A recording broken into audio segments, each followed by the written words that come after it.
Ever wondered what your flight attendants are really talking about behind the galley curtain?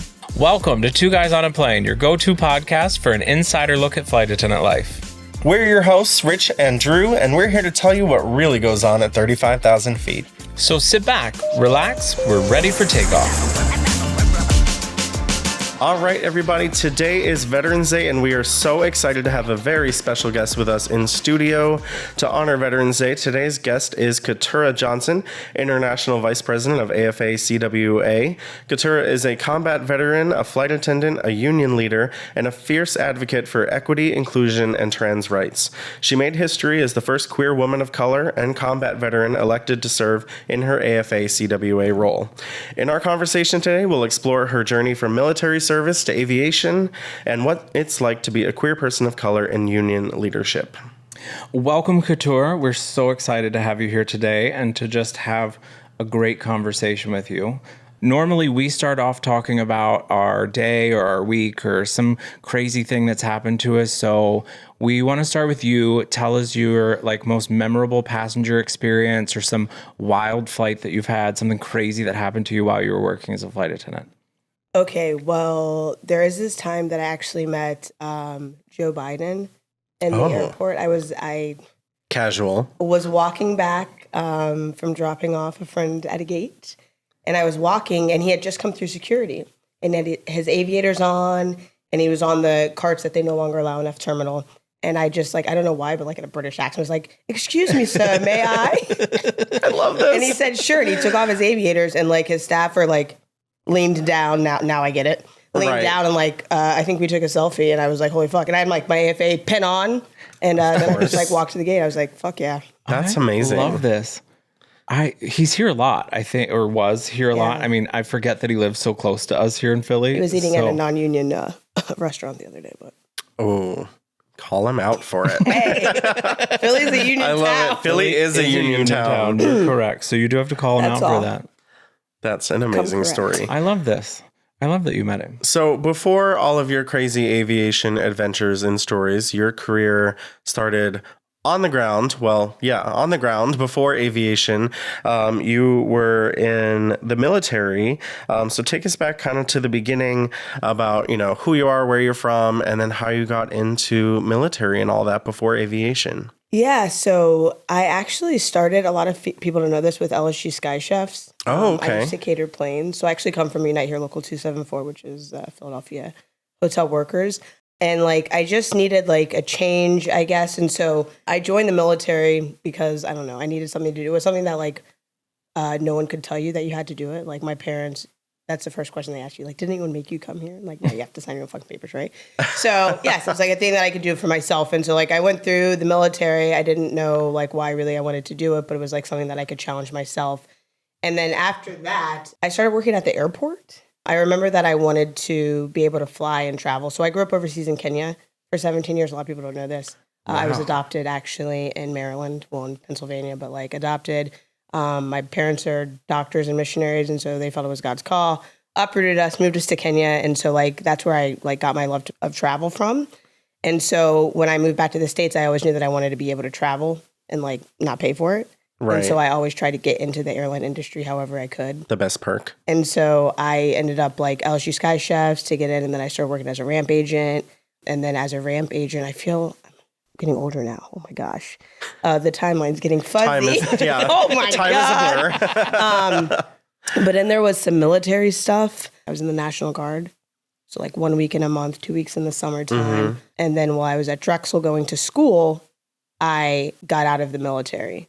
Okay. And then that's when my aviation career started taking off. Okay. That's amazing. But what inspired you or motivated you to join the military in the first place? I don't know. I just was why not? My parents were still back in Kenya at the time. I don't know. I grew up overseas in Kenya, so things didn't make sense back in the States. Yeah. And the routine, I don't know, maybe I needed some structure. Maybe I needed some discipline. Yeah. I think we could all use a little discipline. No, for sure. But I got it. Totally understand that. What was your experience in combat like? I mean, I can't imagine anything about it. So what was that like for those of us who don't have any military experience? Yeah, so part of like being in the National Guard, the joke is like, okay, it's not when you go, it's not where you go, it's when you go. Because usually like right after training, you're going to be deployed. Right. So I deployed to Afghanistan in 2010. And it was wild. I remember like being on the ground and like, oh, people are really actively trying to kill you. And then I was there under Don't Ask, Don't Tell. And I was actually boots on the ground when it was repealed. So I remember like I bought a bunch of rainbow flags and patches for all the gays who I knew that were gay. And so I don't know, it's crazy to fight in a war that you're like, what the fuck are we doing here? It's crazy to watch your friends get fucking killed over bullshit. It's crazy to watch like families like lose loved ones. Right. Yeah, it's fucked up.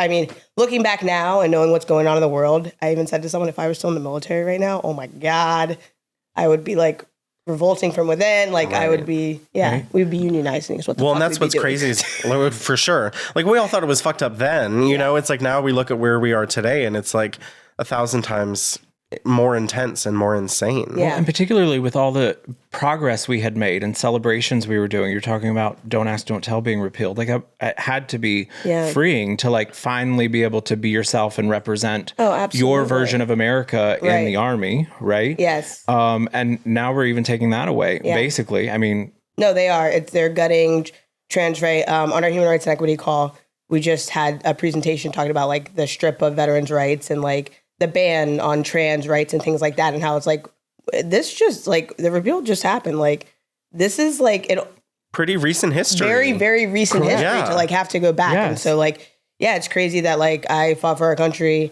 and like people can't see me. You know what I mean? Like it's crazy. And that's why I always tell people like, don't clap for veterans, vote for veterans, like fucking march for veterans. Yes. Like, there you go. Like, stop fucking just clapping for us. Right. Like back up this thought of, okay, we support veterans, like back that up with something with your actions rather than just Lip your service words. is fucking over. Absolutely. 100%. 2025, we're done. We've moved on. It's, if you're not showing up and doing something about it, shut up. Exactly. Yes. And use your privilege as power all the time. And you're like, oh, what can I do? There's so many things that you can do. Right. You know what I mean? So I feel like back then there was some sense of pride being in the military and serving the country to some degree, right? Maybe. Yeah. But now, not so much. I feel like it must be really hard for people in the military now to continue serving, right? No, I mean, there's still people who actively want to serve. Like, everyone has a job. You know what I mean? We might not agree with what the job is, but like, we should have pride in the job and be respected to do our job. And like, that's how,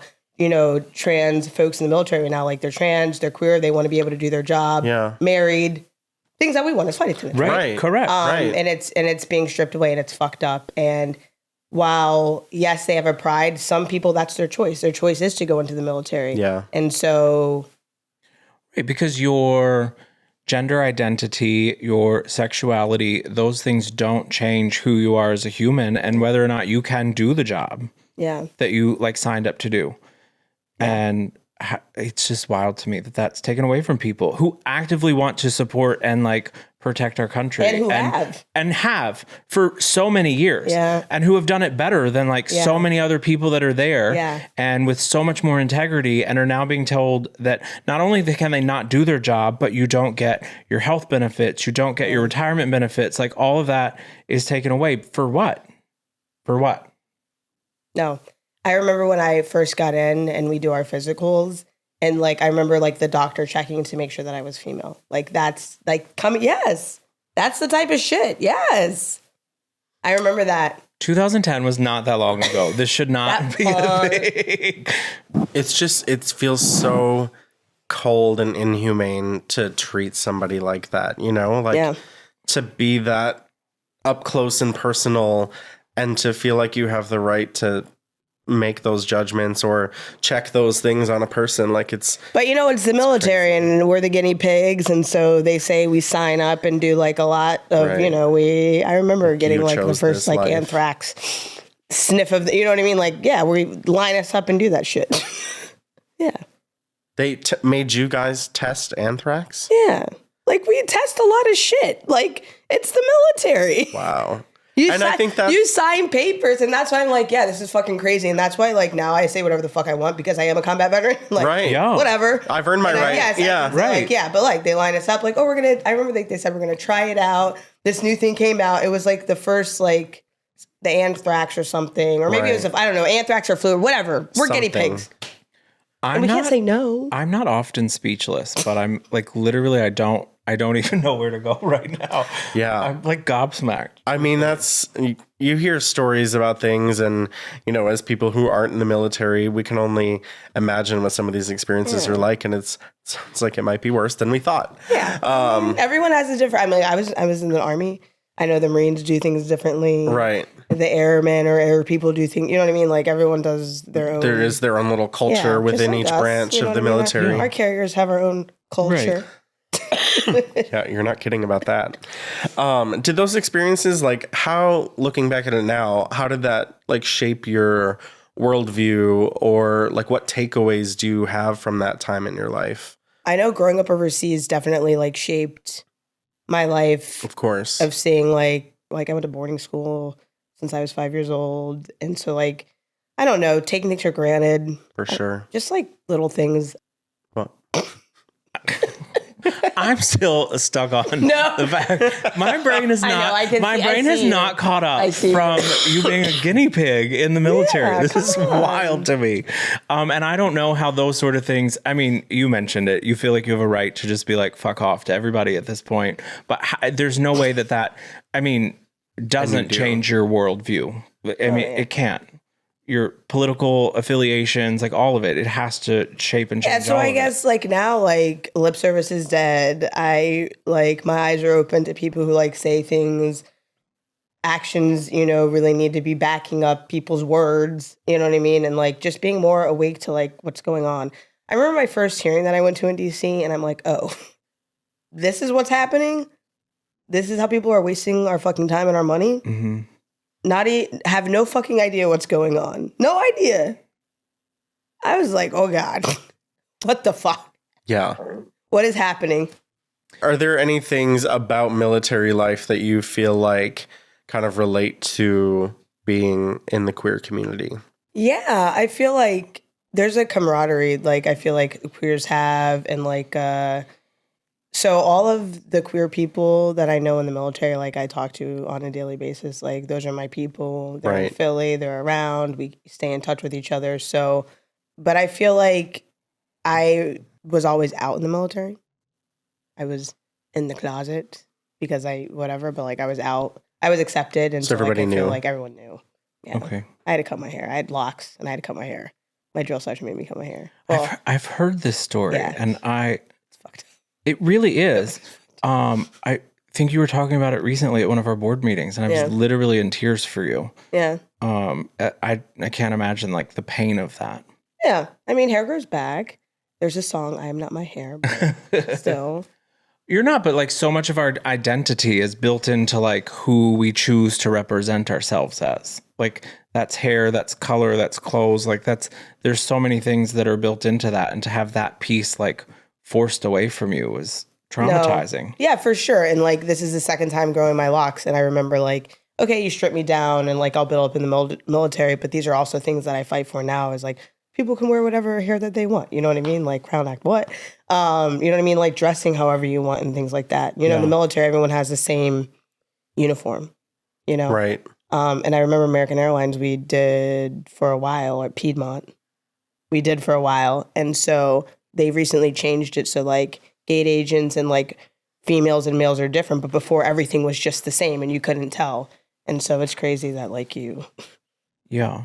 We had this conversation a while back about uniforms and like just showing up comfortably who you are. Like it doesn't matter if I choose to wear a full female, full male, mix or match. Like the thing, I show up better and I represent my company better if I feel comfortable in my own skin. And part of that is if I want to wear a scarf because it looks better on me and I feel better. Like, that's not even a queer thing. Like, just let a man wear a scarf if he wants to. Tie an ask off. It makes him feel better than choking up in a tie. Let him wear that. It shouldn't matter as long as I show up fully myself and happy and present at work. Like, the whole uniform thing really troubles us because it's still so gendered to this day. Oh. And I know we're all fighting against it. I mean, I know I am every day at my airline. I'm fighting against these gender norms every day because it doesn't matter. Show up, be happy, be healthy.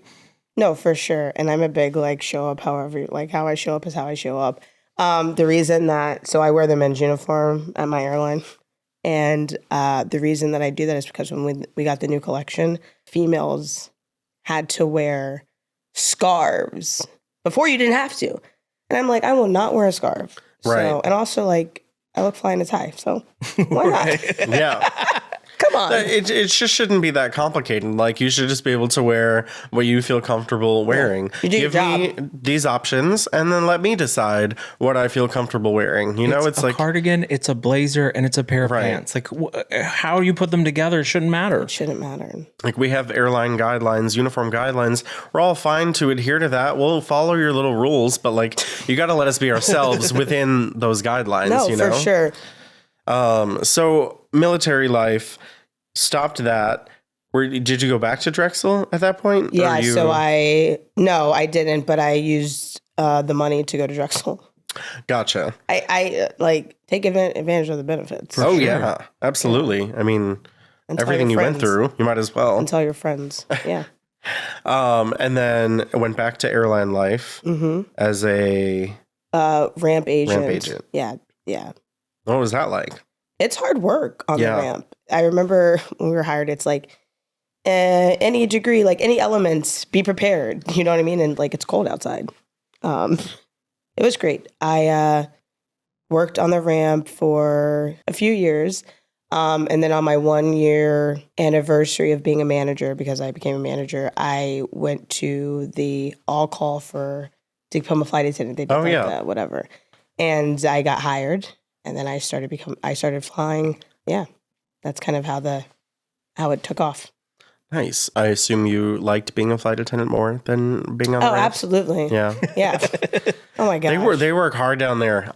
Don't envy them, especially on hard weather days. Yeah. The heat of the summer, the cold of the winter. But the thing about it is ramp agents and ground workers, they have so much responsibility. Right. People don't realize it. You're responsible for the loads to make sure the loads go out correctly. And you have to make sure that the count's right. We have the dashes right. And if you aren't in the bins, you know what I mean? That's a liability. Yeah. And huge. so people don't understand, you're signing to make sure that we're safe as well as flight attendants. Yeah. And the people on there. And people don't understand. It's a huge safety responsibility on their part. And I think people just think, they throw our own bags and that's all they do. It's kind of like our job. It's people think we serve drinks and that's it. People don't see the other layers of safety and security to these roles. And just being on the tarmac and the ramp, there's been a lot of accidents. Very unfortunate accidents that have happened. So I worked at a regional. You know this. I worked at a regional before the airline that I'm at now, and the propeller jets, the small jets. It's not. I mean, it's not safe on any ramp, but those propellers do not make life any safer for anyone out there. No, they don't. And those cargo bins are so much smaller. Yes, they are. Be crouching down. Right. Yeah. I don't even like carrying my own bag through an airport, let alone other people's 100 million pound bags that they're it's fine. And it's not fine for everyone listening. It's not fine. It's not. It's not. No. You're Don't be overpacking. cheap. Check your bag. Don't be cheap. Your credit cards allow 2 free bags. So true. Handle it. Don't do it. So your early days of flying, what was that like? What favorite trip memories or anything fun from flying? Oh my gosh, my early days of flying. I was based in Roanoke, Virginia.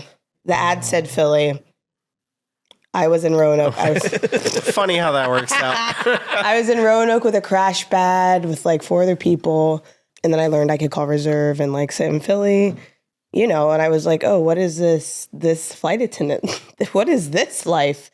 It was rough. I gained a lot of weight, the flight attendant 40, the freshman 50 or whatever. I gained a lot of weight. Yeah, it's a real thing. Yeah, it was. I had a lot of fun though. Were you in a crash pad with other flight attendants? Those are my favorite. It wasn't my favorite. Why is that your favorite? Well, I was being a smart aleck, first of all. It's not my favorite. I was like, I'm worried about you. Right? I couldn't do it. Sounds like my worst nightmare. I Right? never did it. And I had a crash pad, but it was like a private room in someone else's apartment, so I couldn't do it. But everyone that had those like flight attendant, they all have crazy stories, and I'm like, how do you do this? I No, can't. that's why. So like that was only temporary when I had to be there. Otherwise, I was in Philadelphia. Right. I had my own apartment from when I was a manager. So like, and then I moved all my stuff to my parents' house, and then I just made it happen. However, I made it happen. How old were you when you started flying? 2000, 8 years ago, maybe. I just turned 39, so 31. I guess. Yeah.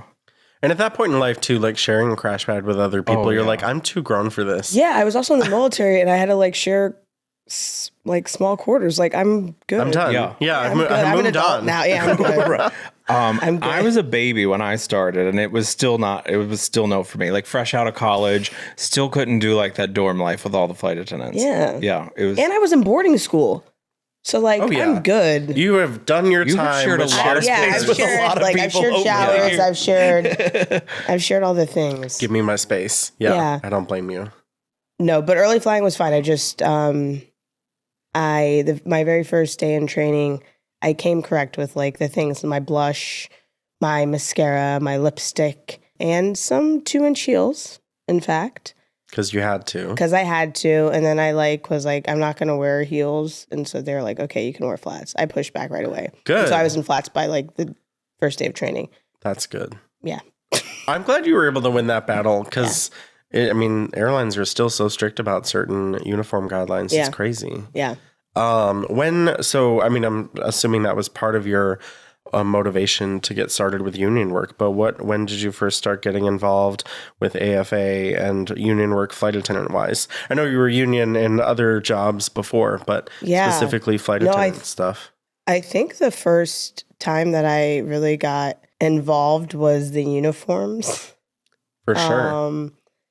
One, because how it happens, well, it's not supposed to happen, but there's someone who encouraged to get a few sizes bigger because they said that we would gain weight. Oh, yeah. They knew it was coming. Yeah, but also like, you don't know my life. So Right. how about we not do that? Right. And you're not paying for my uniform. So, but also just wanting to like be me and like present how I wanted to present. And then I found out that one of the instructors was able to have the male uniform. And I said, hey, how can everyone get that?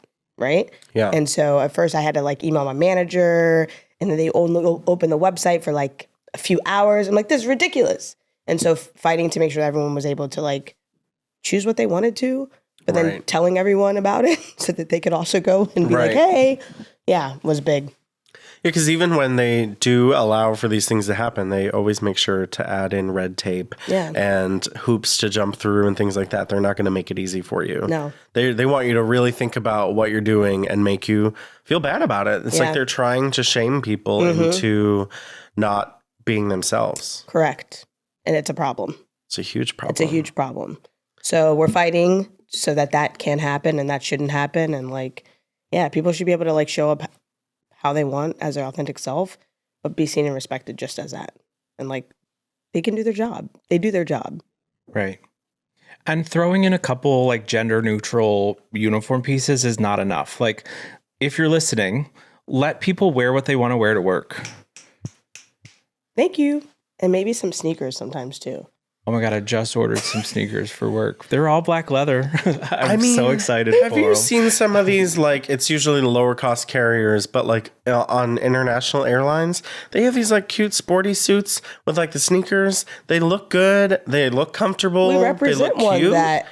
Yeah. I'm Yes, looking you at do. them right now. And I'm Correct. like, yes. Yeah. Y'all They cute. look amazing. Right. I'm Y'all like, cute. it is 2025. We need to let some of these standards go. No, Like, for real. Right. so first role in AFA. What was your first? My first role was local council vice president Okay. at Piedmont Council 61. I mean, that's a pretty big deal Shout to out. start right out. Yeah. Someone was president. They retired. they asked, and said, yeah, I could, do a little something. And then I was vice president, and then then she was tired, so then I became president, and then I just ran. But also saw a lot of things. I'm a Black woman who flies for a small carrier into some small places, you know what I mean, where we're not seen and respected as we should be. And so letting the company know, hey, we're not going to take that shit. And we also know who you hire. Right. Are you talking specifically about passengers, coworkers? Passengers. All of the above? Yeah, all of the above. It's we hope and we want to be able to get along with all of our coworkers, but the reality is not everyone's aligned, and that's the reality of things right now, you know what I mean? And we hope that we can be aligned on issues of human fucking rights. Basic human decency. Seems real basic. Love and care and looking out for one another, but it seems like some people are still a little bit disconnected. That's something that's always fascinated me about the flight attendant profession, and people who aren't in this industry, I feel make these assumptions that all flight attendants have this grand worldview and everyone is very open-minded and accepting and loving. And I think even some of these flight attendants think that they are. They're it's that token situation where they're oh, I have a gay friend or whatever. They don't realize what their thoughts and actions, how they're not lining up. It's they think they're this wonderfully open-minded person, and then they say something off the cuff and you're well, wait a minute, you just told me you were open-minded and liberal and whatever, and you just said something really closed-minded and hateful. And it's people need to, I don't know, you think there would be more understanding among our colleagues than there is. No, that is true. And I know because we represent a very diverse union, and for sure, folks from all different walks of life. And representation does matter. But I grew up overseas in Kenya. I grew up as missionaries. I grew up with a bunch of white people around me. When we first got to Kenya, I asked my parents, if we're in Africa, then why are all these white people here? So I'm very familiar with white savior. And so yeah, but also people don't know what they don't know. Right. And so I've had conversations with people who don't look like me, you know what I mean? To be hey, what's going on? Right. And I always wear my bigot repellent, as I call my pens, so that people know either you're seen or don't come to me with that bullshit. Not today. But it does suck because with everything going on, we shouldn't be having to have these conversations, right. But we still have to have these conversations. And that's why I'm really thankful for Sarah and Dante, because we all have the same message, but we all deliver it very differently, and we all have different clientele, and we all have different folks who receive us. And Sarah lets me go off, Sarah be going off too, you know what I mean? Right. It's not to be going off. So but I also think that's why people respect us too, because we say things, but it's not just for one person. It's for everyone. Yeah. We're not just talking for one group of people. It's right. For everyone.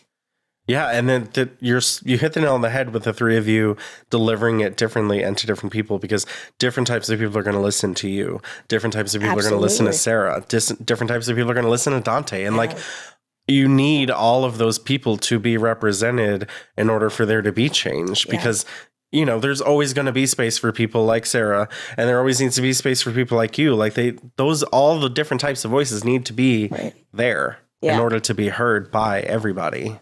And we work together, and we watch AFA closely. I mean, we work with AFA. I am an AFA member. I am too. Honorary for life. He is, correct. He is an honorary AFA member. Wearing his pin, if I may say today. He is. Because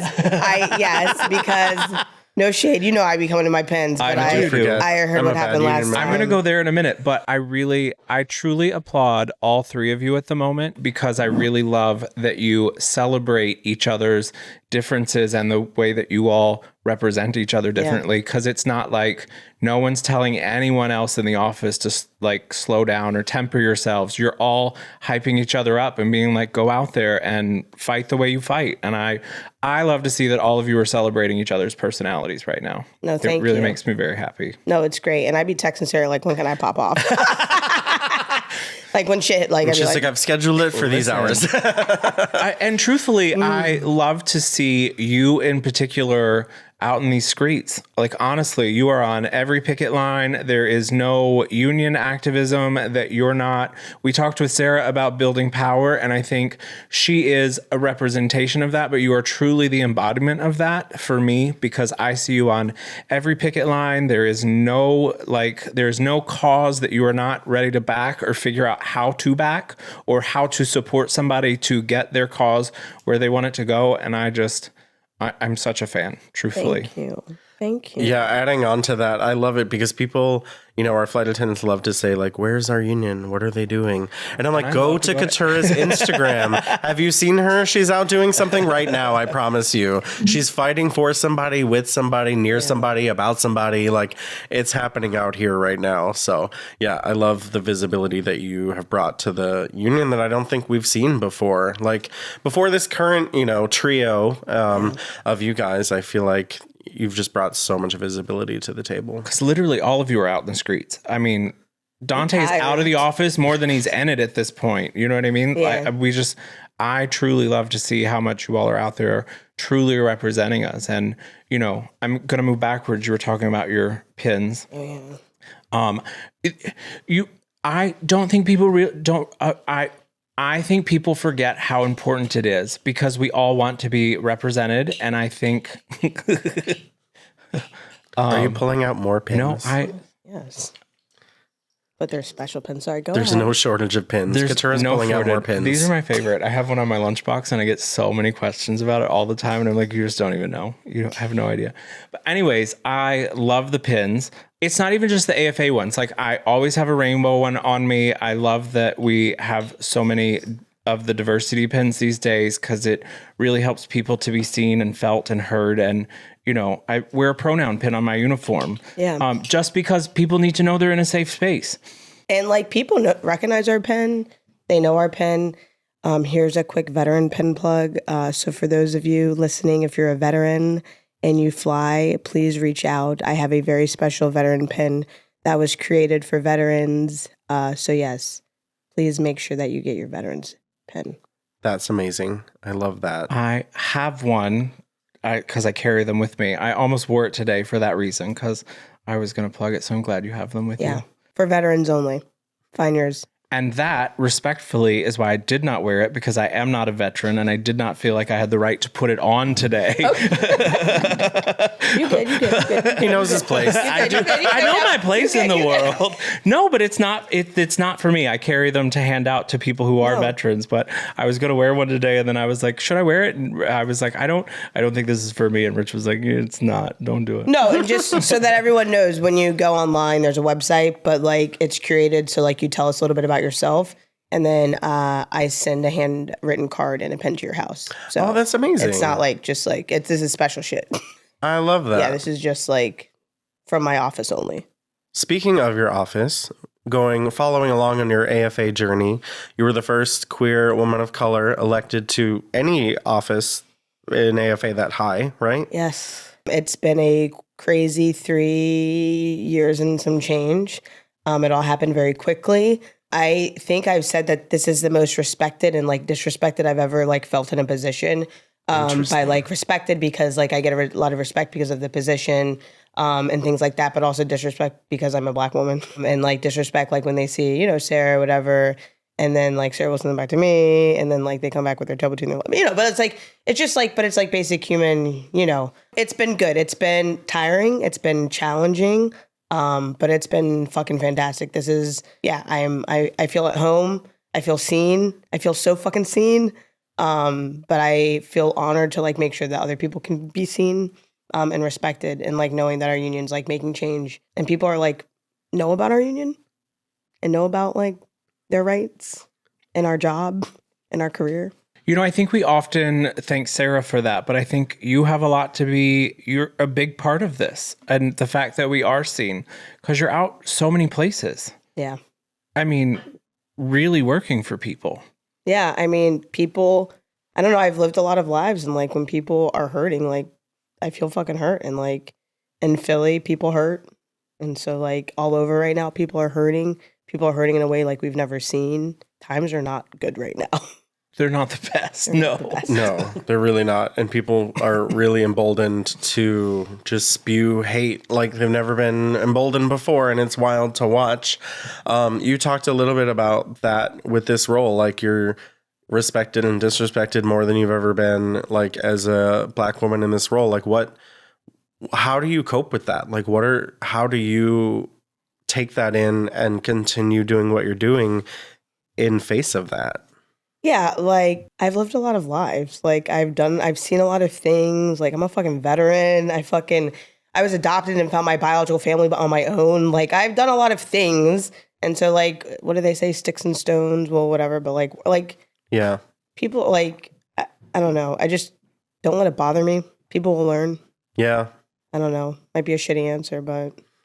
No, I mean, it's a real answer. Like, you can't let it. Yeah, I can't let take I can't over. Not shit to do. Like, yeah, right. If I'm like, maybe I've learned to have tough skin. Like, yeah, I don't know. I just got to keep going. Like, I can't. Right. I can't. Right. I guess that's the answer. Right. I can't. No, that's fair. I mean, you've lived 1,000 lives at this point and been through so many different experiences. Like, you must have the toughest of skins.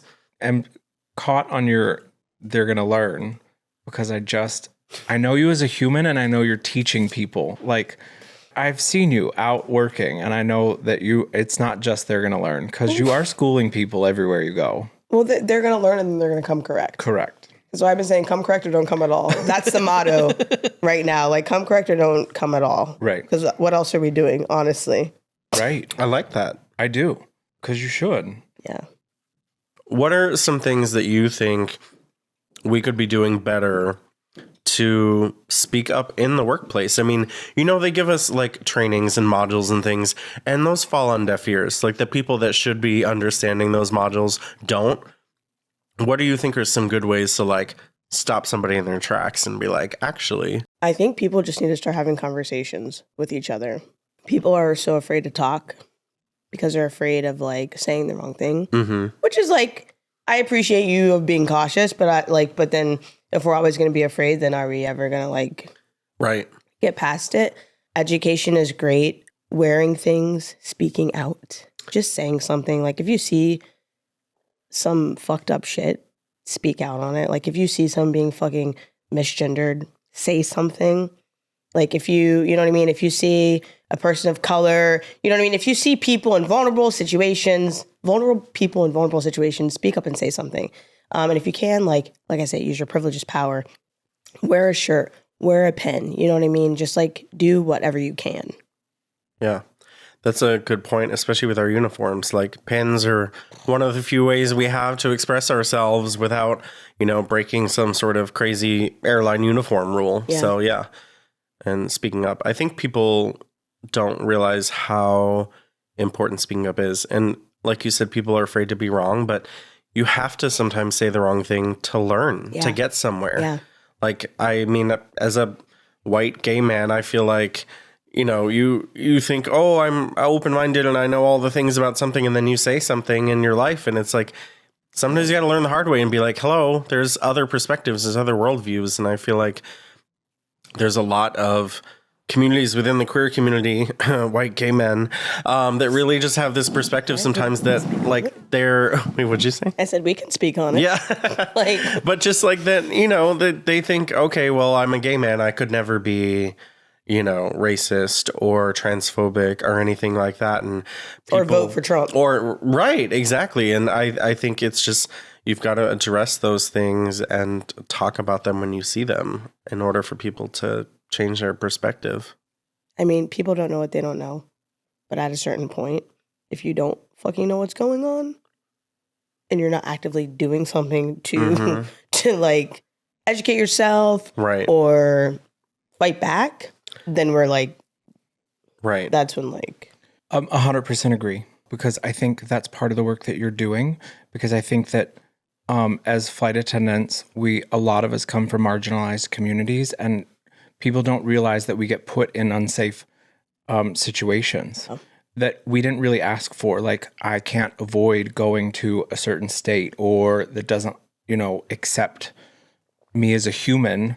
I think that the general population doesn't know that marginalized communities get forced to go places that aren't safe for them. Yeah. a lot of the time. Yeah. I feel like flight attendants within different carriers and just like within the union, like are also, but I think they're starting to like realize their power and their strength. You know what I mean? Because people are like, wait a second. Wait a second. You getting screwed too? Right. Yeah. Right. They're coming for you. Yeah. Oh, you got trans? Oh, you're a vet? Yeah. And like people are realizing that we have more in common. Yeah. And like, wait a second. Well, the sad part is as more and more people get screwed over by the situations and the government and the things that are happening in our society today, the more people are starting to be fed up with it. So, you know, there's at least some silver lining to that where people are finally like, you know what, I'm fed up and I'm going to stand up with you because this is bullshit. Like seeing people, that's one of my favorite things is seeing people from different communities standing up for communities that are different than them, like without any real, they're not getting anything out of it. They're doing it because they see what's fundamentally wrong with what's happening. Yeah. For example, ICE taking people out of communities. Correct. And they're standing up and they're saying things and they're not just being innocent, you know, bystanders and just watching what happens. Like they're being active, engaged citizens. And it's, those moments are giving me a little bit of hope for humanity. It's tough. Holding on to that little bit of hope. It's tough. It's tough. For sure. Good God. There's no segue here. I don't know. But what are some of your proudest moments at AFA? I mean, what are some things that you've done? Oh my God. What are some things that you've done? What are you proud of over the last few years? Whether personally or professionally, like what are some things you've done that you're just really proud of? I'm really like proud of our union and like flight attendants using their voices and like people who didn't know they had a voice, you know what I mean? Who didn't know they had rights within their union, who didn't know.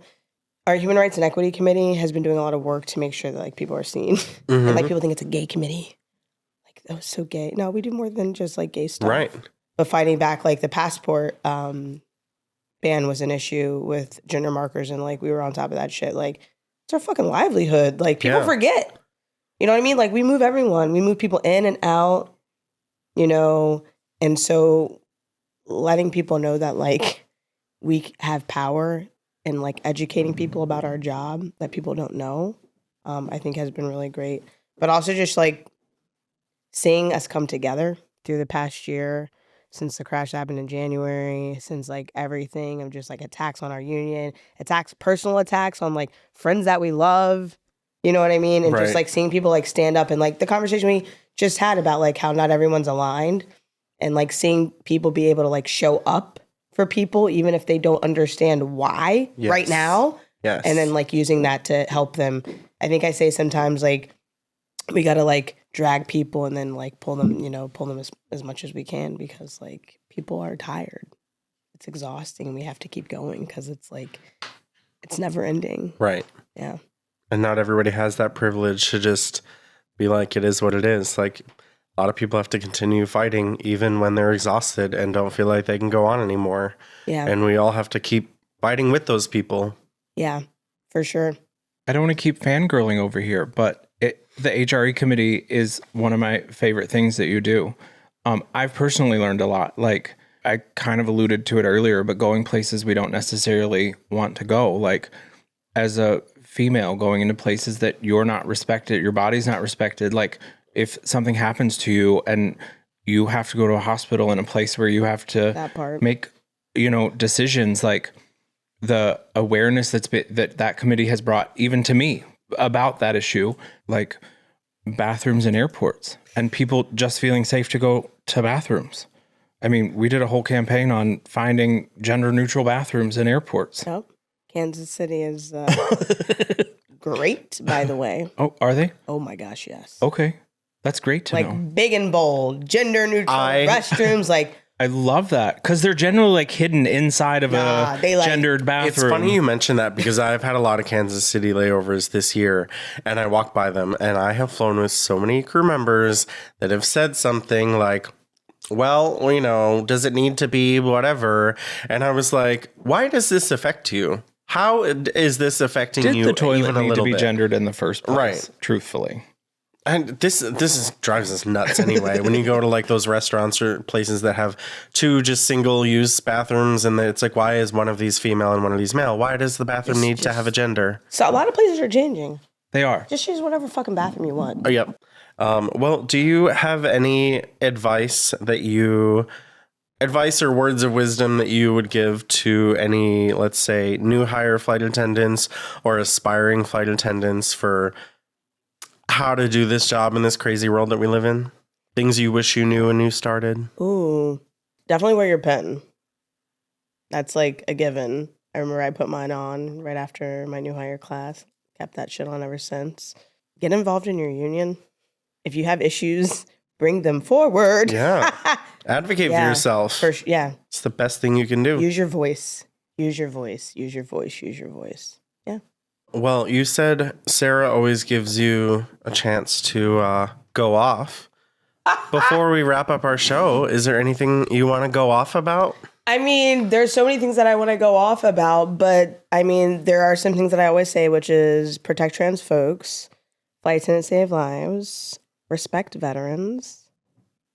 Philly is a union town. And also, if you did not know, Philly is a women's sports town. And Watch Party PHL, run by my buddy Jen Larry and her people, are starting like women's sports activity. Maybe that's not the way to say it. We'll edit that as well. Anyways, please go to Instagram and follow Watch Party PHL. Yes. Watch Party PHL. Watch Party PHL for all things women's sports in Philadelphia. We're going to go follow them right now and make sure we watch. Yeah. So before we go, we want to play a quick round of a game that we play with all of our guests called Cross-Checked.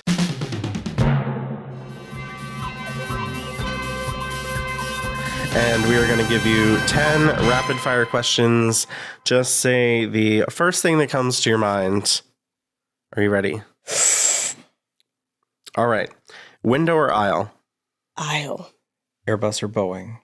Embraer 145. Love. Hotel or Airbnb? Ooh, Marriott. Queen. Favorite layover city? Syracuse, New York. All right. No, God, that. Oh my. I'm not good at this game. Favorite airport? I bang with Philly a lot. It's mine, so I get that. Least favorite airport? Charlotte. That's correct. God, what is going on over there? Go to snack while flying. Flips. Ooh, but chocolate covered pretzels, not the for sure. And chewy sweethearts. Favorite song on your travel playlist? I don't know. Favorite song right now? Currently listening to? No, but are you familiar with G Flip? Yeah. Yes. Okay, so I met them the other night. No shit. Yeah, Really? they were in Philly. What? Yeah, they had a were they doing a show here? yeah, so I went and I got to meet them. We miss everything. G Flip. One item that's always in your carry-on. Pens, AFA pens. I love you for this. Place you've always wanted to visit. Ooh, Montana. Love it. Love that. Amazing. Well, check out Montana. I don't know. Keturah, we want to thank you so much for coming on the show and being here on our podcast and for supporting all things Two Guys in a Plane. You're amazing and you're doing incredible work out there. So thank you for being on the show. Yes, thank you so much for being here with us. We appreciate you so much and the work that you do every day and your visibility for all things flight attendant related. We appreciate you a lot. No, thank you guys for having me. It's always a blast to kick it with you all. So, yeah. Go birds. Go birds. Go birds. Join us next time for more humor, heart, and stories from our beverage cart. This episode was brought to you by Staff Traveler, the #1 non-rev app. If you travel on standby tickets and are looking to make your journey easy and stress-free, check out the Staff Traveler app in the Apple App Store or Google Play Store. Visit stafftraveler.com/2guys to learn more and sign up. An Ironic Media production.